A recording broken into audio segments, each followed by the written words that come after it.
This monster has a sad story. It must absorb the life essence of humans in order to survive, but it doesn't know that this harms humans. It thinks it's just an ordinary cat and hopes to be liked by people. However, many years have passed, and it still lives by the trash can. One day, an old woman appeared. She planned to take the cat home and raise it. She named it Little Cat. Their lives were happy. The old woman took good care of Little Cat, bringing fresh fish back for it every time she went out. But Little Cat didn't like eating fish. The old woman was afraid that Little Cat would starve to death, but the cat remained healthy and full of energy every day. The old woman's health began to worsen, and she started coughing frequently. Little Cat was very worried about her. It stayed by her side, hoping to make her feel a little better. One day, the old woman's son returned home. She was actually happy, but she pretended to be angry because her son had left home a year ago and never contacted her. Mike thought his mother was still angry, but she only asked him to offer incense to his father. At that moment, Mike noticed Little Cat hiding under the table. The old woman then said that during the year Mike was gone, only Little Cat had stayed by her side. Mike was shocked. He couldn't believe she considered a pet as family. The old woman was so upset that she started coughing. Mike thought it was because she had kept such an unclean cat, which caused her to be like this. The old woman became even angrier and kicked Mike out, telling him to go back to his own home. Little Cat had already remembered Mike. Mike, angered, walked toward the bus stop. At that moment, an aunt stopped him and told him to visit home more often. Since he left, the old woman had sat at the door every day waiting for him to come back. She had felt very lonely. Mike couldn't believe it. He had always thought that his mother didn't like him. Then, the aunt told Mike that many elderly people in the area had died recently, and their blood had all been drained. After saying this, she left. Mike was frightened by what he had heard. At that moment, Little Cat suddenly appeared in front of him. However, Little Cat transformed into a fierce-looking creature. It was angry because it thought Mike had hurt the old woman. It wanted to scare Mike away but didn't realize its true identity was exposed. Mike went to Jack to have Little Cat eliminated. After explaining the situation, he ran away, frightened and needing to hide. Jack felt Mike was heartless, and the old woman didn't expect Mike to leave. She was deeply saddened. Now, she only had Little Cat, her child. Little Cat felt happy, while Jack was astonished. This was the first time he had seen a monster that could live peacefully with humans. However, Carl thought Little Cat was pretending. At that moment, Little Cat appeared in front of them.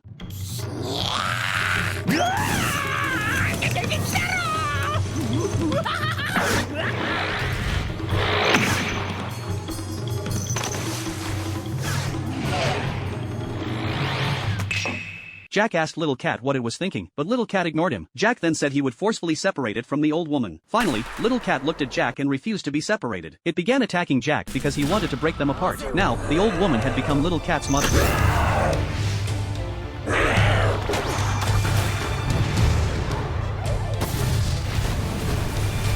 Jack warned Little Cat that if it got too close to the old woman again, she would die because it drained her life force. Little Cat didn't believe this. It thought the old woman was just sick. Jack couldn't understand why it still didn't know it wasn't just an ordinary cat. In that moment, Little Cat felt a deep sense of despair. It couldn't believe that it would cause the old woman's death. Suddenly, it remembered the past. The elderly people in the village had died before, but they had been kind to Little Cat. Every time it tried to comfort them, they only felt worse, and in seconds, their life force was drained. Little Cat then felt stronger, and only then did it realize it could indeed drain humans' life force. It didn't want to accept this truth. It walked into the